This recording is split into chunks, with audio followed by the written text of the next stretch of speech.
हमारे जितने भी तलबा हैं पेशावर में जो ज़ेर तालीम है वो सारे आए हुए हैं। इंशाअल्लाह तबारक व तआला अभी तकरीबन 14-15 तक गाड़ियाँ आई हैं और बाकी भी गाड़ियाँ आएंगे और इधर से रवाना होंगे। इंशाअल्लाह तबारक व तआला हम किताब को वोट देंगे और अपने जितने भी कैंडिडेट्स हैं उनको जितवाएंगे इंशाअल्लाह।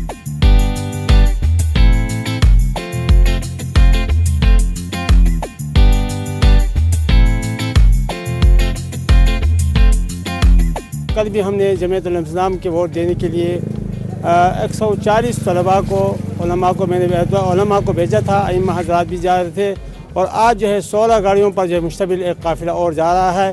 कराची, लाहौर, इस्लामाबाद से भी जो है हमारे उलमा इकराम वोट देने के लिए आ रहे हैं और सबका ताल्लुक़ जमीयत उल-इस्लाम मौलाना फजल रहमान ग्रुप से है।